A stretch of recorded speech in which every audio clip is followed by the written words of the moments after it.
지난 8월 챗 GPT가 호주 와인이 1등이라는 와인 평론가들의 의견과는 달리 프랑스 와인에 1위를 줘서 화제가 된 바 있습니다. 이처럼 미각까지 인간의 영역을 넘보고 있는 챗 GPT. 오늘 소식은 챗 GPT에 관한 소식인데요. 중국이 생성형 AI 모델 개발에 박차를 가하고 있습니다. 30일 중국 AI 기업 아이플라이텍은 최근 자사의 생성형 AI 모델 스파크데스크 3.0을 공개했습니다. 퓨샷 러닝 기능이 업그레이드됐고 심지어 중문 능력에 있어서는 챗 GPT를 뛰어넘었다고 소개하기까지 했죠. 여기서 퓨샷 러닝은 메타러닝의 한 분류로 적은 양의 데이터로 학습하는 방식을 말합니다. 더불어 아이플라이텍은 화웨이 AI 프로세서 어센드를 기반으로 공동 개발한 1호 플랫폼도 소개를 했는데요. 이 1호를 기반으로 더 많은 매개 변수를 가진 거대 언어 모델을 구축하고 2024년 상반기에는 무려 오픈 AI의 GPT-4와 견주는 수준을 달할 것이라고 내다봤습니다. 과연 GPT-4 가능? 자세한 성능은 공개되지 않았지만 중국 현지에서는 이 화웨이 어센드 프로세서의 벤치마크가 엔비디아 A100과 유사한 수준에 도달하고 있다는 주장도 나오고 있죠. 과연 중국이 AI로 엔비디아를 따라잡을 수 있을까요? 한양대 이정환 교수가 알아봤습니다.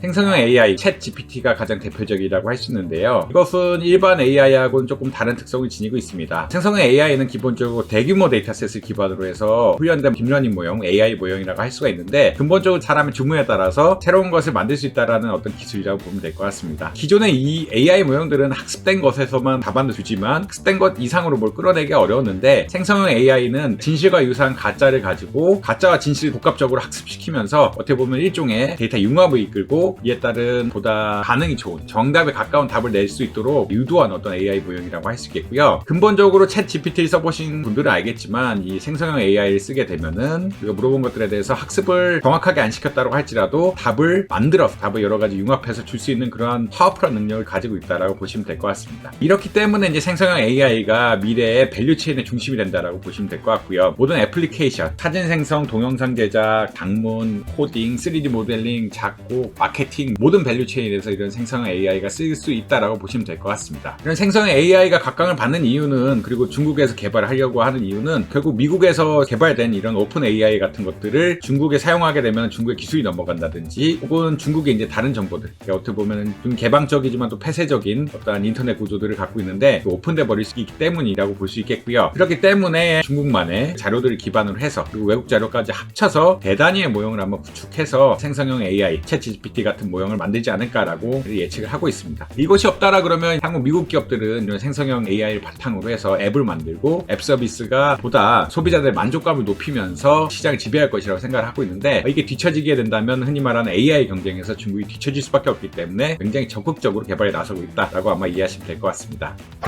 사실 언어 장벽은 얼마나 많은 내용들을 학습시키냐에 관련된 내용이고요. 일반적으로 생성형 AI의 가장 큰 특성은 아까 이미 이야기한 것처럼 굉장히 많은 자료를 학습시켜서 이것을 현실과 유사하게 오히려 가짜 데이터도 만들면서 현실과 유사하게 만들게끔 하는 이런 구조라고 볼 수 있는데 파운데이션 모델에 사용할 수 있는 데이터의 양만 무한하다라고 하면은 사실 좋은 모형을 만들 수 있다라고 보실 수 있을 것 같습니다. 그럼에도 불구하고 문제가 되는 것은 정치적인 문제라고 할 수 있겠죠. 중국 공산당에 대해서 어떻게 보면 부정적인 답변을 내는 것은 좀 어려울 거라고 많이 예측을 하고 있고요. 사실 이제 중국 정부에서도 이런 생성형 AI에 대해서 사회주의 사상을 반영해야 된다라고 공개적으로 이야기하고 있습니다. 중국에서 만들어진 AI 프로그램들은 완전히 오픈형은 아니고 중국의 사상들이 정치 시스템이 일부 반영되는 프로텍티브한 구조로 가지 않을까라고 사실 예측하는 게 타당하죠. 물론 비슷한 자료를 한다고 할지라도 공산당에 관련된 내용이라든지 미국에 지나치게 누조한 정보들이라든지 이런 것들을 조금 제외하면서 아마 개발이 되지 않을까라고 생각을 하고 있습니다. 결국은 이제 자료 자체의 문제는 아니고 자료 자체는 전 세계적으로 대단히 자료를 사가지고 투자를 하고 모형을 학습시키면 되는 거지만 결국 대답을 내놓을 때는 이제 사회주의라는 어떤 문제, 중국의 정치의 폐해성들이 반영된 모형들이 나오지 않을까라고 많이들 예측을 하고 있습니다.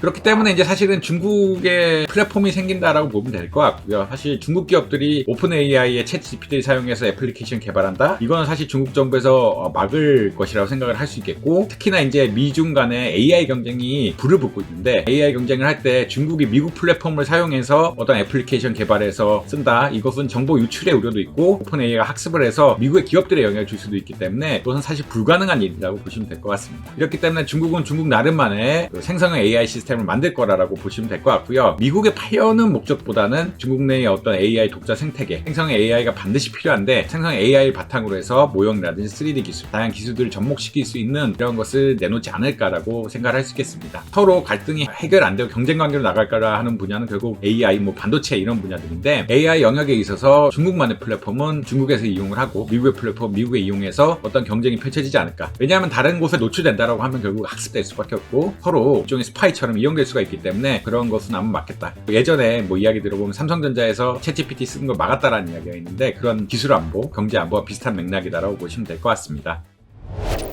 오늘 덕으로에서 준비한 소식 어떠셨나요? 더 자세한 내용이 궁금하시다면 덕으로 홈페이지와 유튜브 구독을 통해 만나보시기 바랍니다.